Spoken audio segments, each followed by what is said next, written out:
Tottenham Hotspur, a club that has been in the Premier League since 1992, since the inception of the entire league, but now find themselves scrapping near the relegation places. 6 years ago, 8 years ago nearly, they were in the Champions League final. Okay, they may have got dicked on by Liverpool, but still, they made the Champions League final. Now times have changed. Now they could be facing Millwall. They could be facing QPR next season, which I cannot wait to see. I'm going to be taking over Spurs in the Championship in FC26 career mode under a new manager, because Igor won't be there probably. So let's see how that turned out, and let's have fun, and let's mock Spurs. Well, let's get started. As I'm recording this voiceover, Igor Tudor is not the manager. He's been sacked earlier today. So yeah, I was right. He wasn't going to be the manager for me. But I didn't expect it right now. So my list of candidates were Oliver Glasner. He is leaving Palace, and he still could be a likely candidate for the job, let's be honest. Candidate number 2, I went with Scott Parker. I have no idea what possessed me to even think this is a likeable option. Maybe I just saw the fact that Vincent Kompany went from Burnley to Bayern Munich. Made this a likeable option, but candidate number 3 could be the most likely one and the most wild one. Robbie Keane, currently managing the Saudi Pro League, but being a former Spurs player could be a thing. Who knows? I mean, this could be the most likely candidate. They could be out for the job, or I could just be swat on the foot and get this completely wrong, but you never know. Still could be a possible option. The last candidate I went with was Steve Cooper. Being a former Championship experienced manager in getting Nottingham Forest back to the Premier League. I mean, this one probably won't happen, but I thought I'd throw it in there because I can't find any former EFL managers.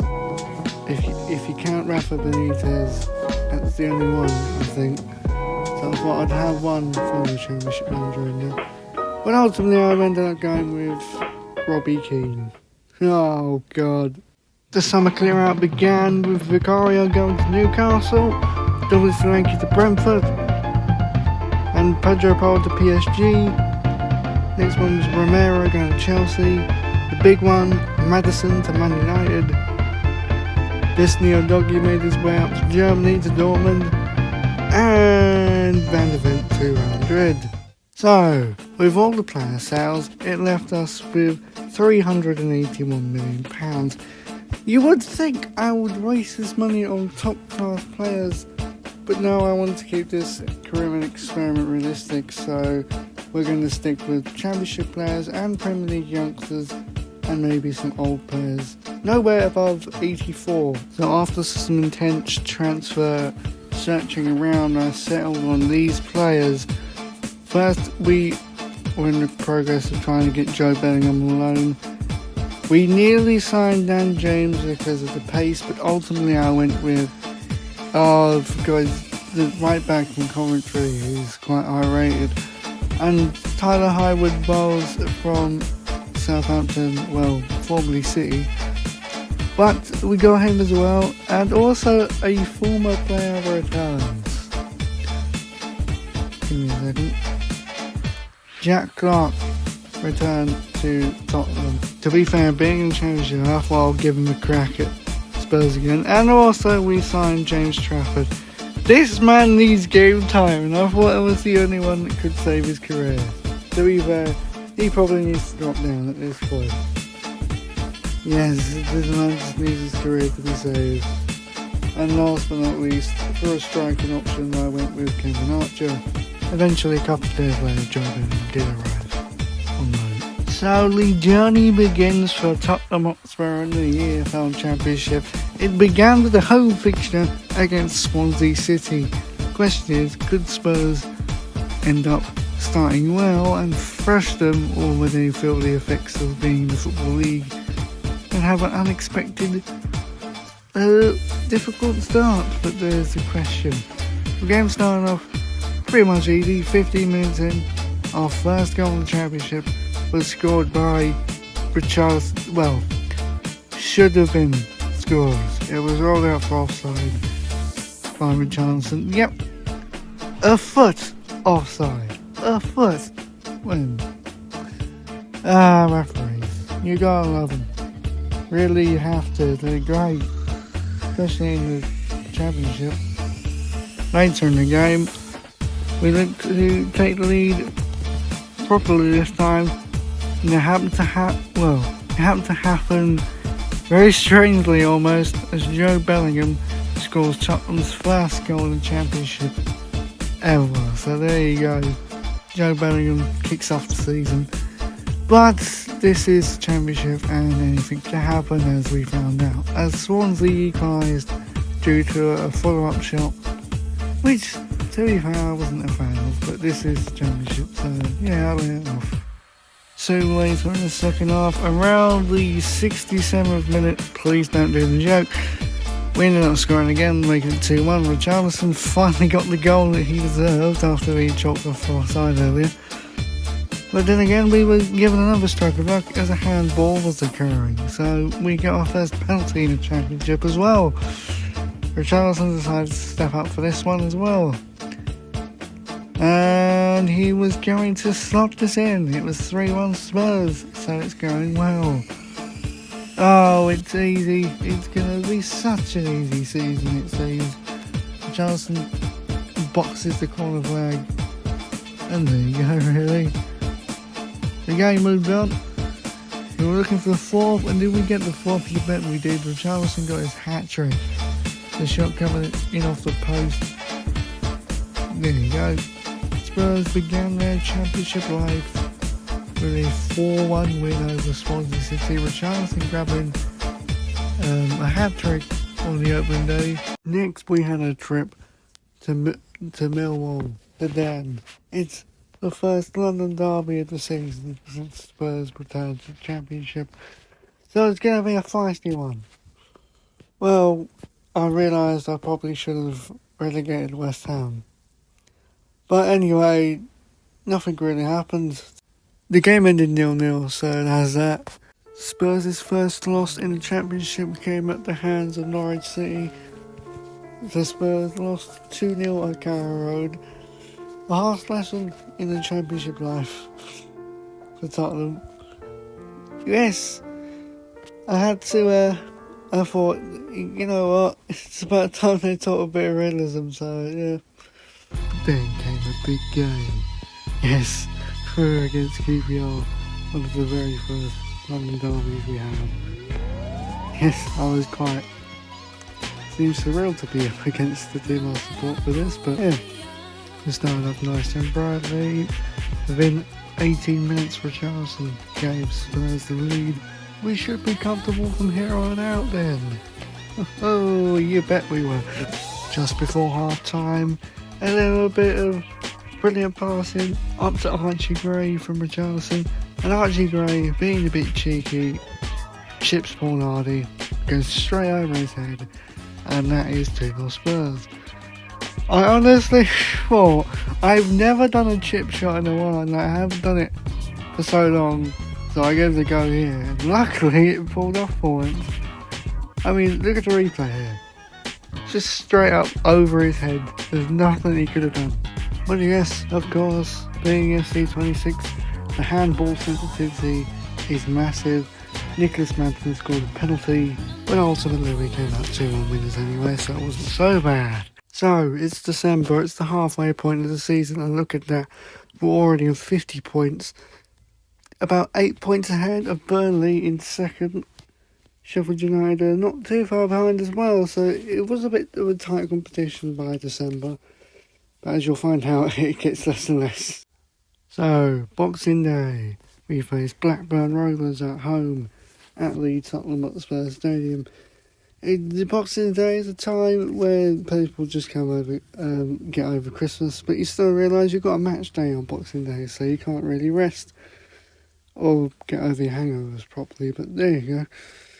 So you're going into more or less the halfway point of the season. We knew that we're pretty much going to... Here's a player that's done very well Alfie Dwyer, currently on loan at Preston in real life, but for now this season he's quite well. We start again nice and rapid here, brilliant cross in the box. Mikey Moore with his short, and he's a very short player as well, and twice the rise he managed to make there. That was great. And then 16 minutes on again, we show the difference in quality that we have. A good volley from, I think, Mathis. Yeah, it's Mathis. Oh, wait, no, it's Cameron Archer. I don't know why I thought Mathis Towson. That was basically the whole game. It was 2-0 win. Simple as. But then, of course, the dreaded message. The chairman is knocking on my door saying I've got to change the tactics for my wing play system that I've implemented throughout the season that has worked, and you see proof statistically and also in quality of the football. So I have no idea why I would suddenly change the system halfway through the season. But yeah, I've got to do what the chairman says, because otherwise he'll call for my head. I don't see a problem here, so I'm not gonna change things. A few moments later. Right. So my decision not to change tactical system may have come out to bite me a little bit, as it has had a little bit of effect. Probably because the board ain't happy with that, with the lack of change, but also James Trafford has got an ankle injury for the next 6 weeks. So that's going to be annoying, but luckily our backup goalkeeper isn't too bad, so it's not all bad. So it's Mars now, and our next game is QPR Loftus Road. We're that close to 100 points, by the way. We're on 86 points, Burnley on 70, so still quite a big gap between us, but pretty much there already. So yes, we arrived at Loftus Road. Oh, this is weird. I was at my stomping ground now. We had the best away record in the league. Of course, in true QPR fashion, it didn't take me long to break our defence down. Early goal, scrappy goal, my ad. It was good old Mikey, it was Alfie Dwyer into the second half now. And the second goal came through Kodos. A good finish by them. It was a very good top win. But we wasn't done yet, as short of 5, the third goal came in the second half. Matthias Tau got me telling touch to that one. Just as the arse thinking it can't get any worse than this, it pretty much did. As Matthias Tau picks up the ball again down the wing. Who does he spot in the middle there for the fourth goal? It's been put in by Jack Clark. What a game it was. A 4-0 win at Loftus Road, and yeah, all things considered, we're pretty much going to get promoted back to the Premier League at this point. So it doesn't really matter about the rest of the results, but we didn't stop there, to be honest.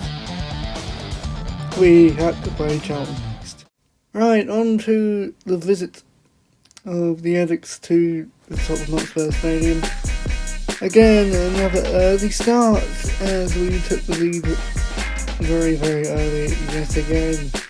It was Alfie Dwyer again. Oh, he's a man. And again before half time, we have to make it 2. So what are we going to do? We do exactly that. I have no idea. We're just running away with the league.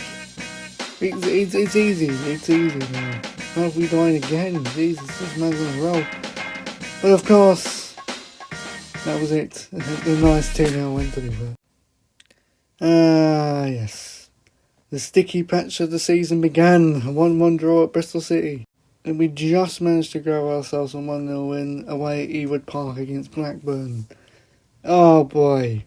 So then our good friends from South London, Millwall, came to visit the Tottenham Hotspur Stadium for another London Derby Classic. And at this point of the season, it's right at the tail end So everyone knows Spurs going to win the league. It didn't take us long to take the lead. And again, Matthias Tell, who's been in good form so at this point of the season, he was doing blinders. Again, he proved too much for Millwall's defence, as he played a good ball to Mikey Moore. Then Mikey Moore decided to return the favour, getting the ball back to Matthias Tell. He makes it 2-0, and you just know Robbie Keane's Spurs are going to run away with this game. It's barely even the end of the first half at this point, and we're just killing them. Literally 2 minutes after the second goal, you would have guessed it by now, it was 3. Matthias Tell had hit a hat-trick in the space of 32 minutes, which is crazy. In the second half, of course, there's a questionable moment in the defence. Millwall pulled one back, but that was it. To be fair, we crushed Millwall 3-1. Matthias Tell with a match ball. Well, this could be it. We're about to hit 100 points. The question is, did we do that? You best believe we pulled that off in a 1-0 win at Swansea. Okay, we may have left it late, but now Spurs are on 100 points. Okay, we move. We don't talk about... Well, these next few fixtures, it's the last few fixtures of the season. As we approach the end of April, with only 2 games left. I'm confident to say we've actually destroyed the league. Look at the points difference there. Sheffield United still on 82 points. They're not going to catch up. Well, we demolished Ipswich. Well, I love Mile. Jesus. Wow. Oh, I'm going to feel sorry for Sheffield Wednesday next game. And so the Owls of Sheffield Wednesday came to visit Tottenham Hotspur Stadium. Bearing in mind they're already relegated, so their team morale would be pretty much at the bottom of the ocean. And it didn't take us long to get the lead either. 10 minutes in, Matthias Tell, yes again, pulls off a stunning goal. Oh, it's going to be easy. You bet it was. Until I got distracted on the mascot's aura farming, and yeah, this happened. I mean, yeah, keep up the times, but yeah, there you go.